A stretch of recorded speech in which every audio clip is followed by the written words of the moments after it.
Be sure to go check out our new magazine that we just released. It's going to be bi-monthly issues at www.mastermindcomics.net, and we're also going to have different distributors as well for them as well. So causality can be basically broken down into the terms of cause and effect in simplistic terms, but it can be explained in this way as well. In this world, is the destiny of mankind controlled by some transcendental entity or law?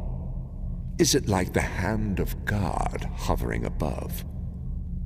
At least it is true that man has no control, even over his own will.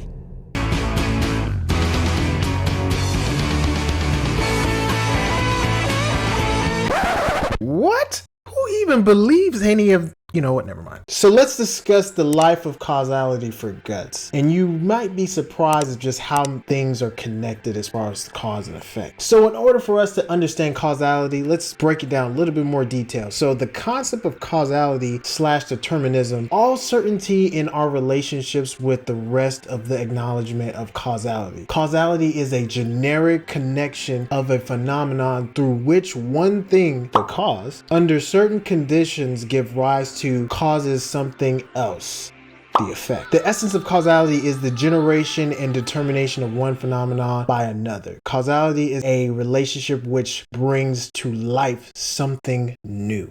Keep that in mind, which turn possibility into actuality. A cause is an active or primary thing in relation to the effect. But after this does not always mean because of this. It would be a parody of justice if we were to say that where there is punishment, there must have been a crime. Wouldn't make sense, right? There are 4 causes in causality that I wanted to just kind of point out to you before we dive into the causality of Guts. So there is the material cause, the formal cause, the efficient cause, and the final cause. The final cause is the end. That for the sake of which things is done. Let's just say sacrificing the band of the hawk. Jesus Christ. So now let's discuss Guts. Born by his dead mother, Gambino's wife wanted to take in Guts, even though Gambino was against it. Already right here, you see that Guts is going against fate and causality, even though he's just a baby. Gambino's wife died, and Guts was the last to see her. And at this point, Gambino blamed Guts for her death and everything. Cause? Gambino's wife taking in a cursed baby, Guts. Effect? She died, and Gambino blames that on Guts. You see how things are playing out for Guts on causality? Even though he didn't do anything directly per se, but he had caused a certain circumstance in someone else's life, causing a causality. Guts was doing everything in his power to have Gambino acknowledge him because Guts looked to Gambino as his father and wanted that love, which led him to many causes and effects that will be explained. Guts still tried to prove himself that he was a good fit on the battlefield, and to earn his respect and earn his keep with Gambino, Gambino ended up losing his leg. And at that point, Gambino lost his mind. I mean, to the point where he was crazy. Sold Guts to Donovan for the night, which led to Guts being violated. Causes: Guts seeking approval and love from Gambino, Gambino wanting nothing to do with Guts, and thought his life was over after losing his leg. Effects: Guts losing himself and not trusting anyone or wanting to be touched by anyone. Guts being violated by Donovan because Gambino wasn't in the right state of mind, and then dying to Guts because he was trying to kill Guts, causing Guts to flee because the group wanted to kill him, and he had to do that in order to survive, so he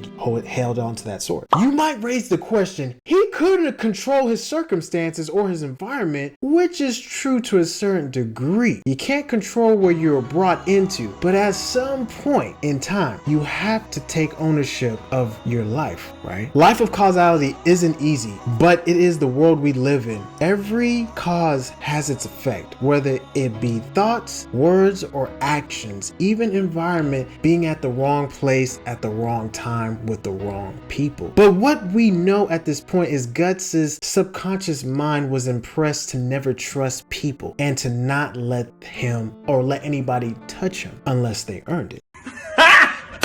Got it! Griffith saw an opportunity to add Guts to the mission, to his dream. And Guts, his mission was he wasn't afraid of nothing, which was perfect for Griffith's plan to take over or have his own kingdom. He needed somebody who wasn't going to be a punk, who wasn't scared, and was tougher than the average person. Guts wagered a deal with Griffith and lost that bet, meaning the first fight between Griffith and Guts. Cause, Guts displayed in public that he took no orders from no one and wanted to get the glory for himself. Pretty much saying, I don't need anyone. Effect, Griffith saw a massive potential opportunity and saw strength in Guts, and so he recruited him. Now, Guts has caused some heads to rise up in the Band of the Hawk, like, why does Griffith want this dude so badly onto the team? Like, almost causing some jealousy, right? At this point, Guts has been a vital piece to Griffith getting his kingdom and getting recognition along with the help of the Band of the Hawk. But let's be real, it was Guts and Casca who was carrying the majority of the weight of the team, plus Pimpin and Judo. What?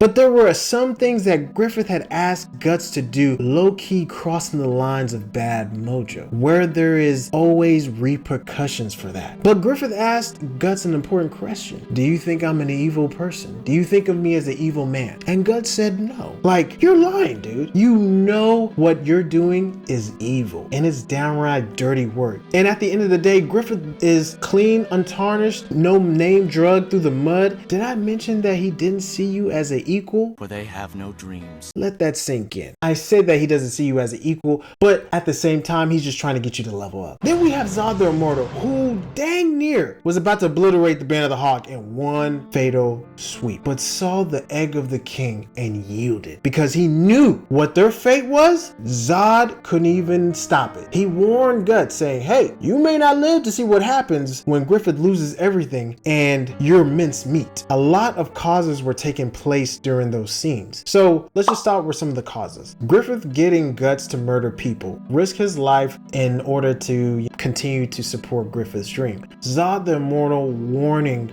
Guts and the rest of the Band of Hawk what was going to happen dealing with Griffith. Effect, Guts not seen as an equal, feeling a state of confusion, shock, hurt, and wanting to leave and go his own way. Now let's go on to Guts fighting Griffith for the second time and decides he wants to leave the Band of the Hawk. Ignore the fact that he has feelings for Casca and cares about everyone in the Band of the Hawk. Griffith loses to Guts and then sleeps with Princess Charlotte, gets caught with his pants down, basically with no weapon to escape the guards, and was held prisoner for a year. Skull Knight warns Guts about being a struggler and that the life that he's about to embark on was going to be a tough one. I think we can all relate.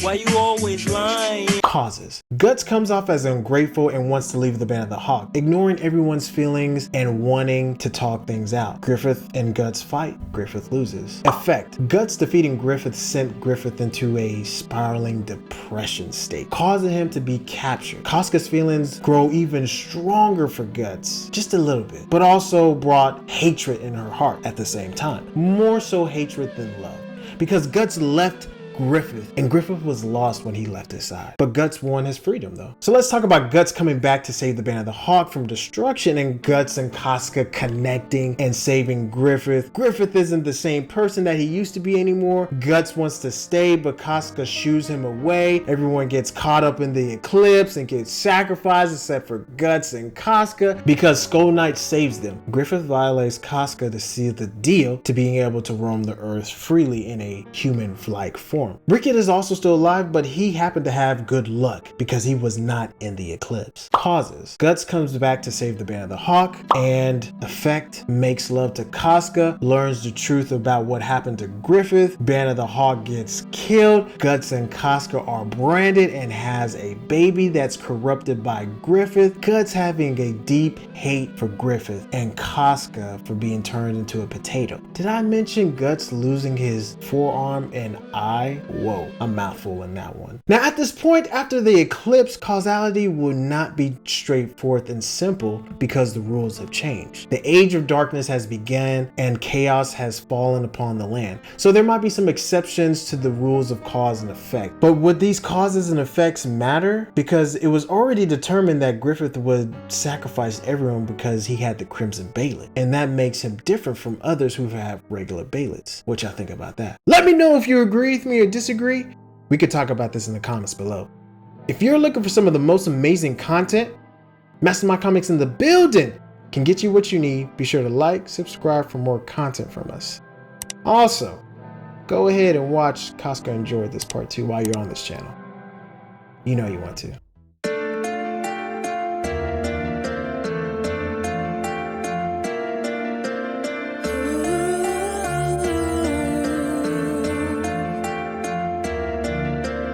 Lost and alone in a world that's not your own. You still have perspective in a world that feels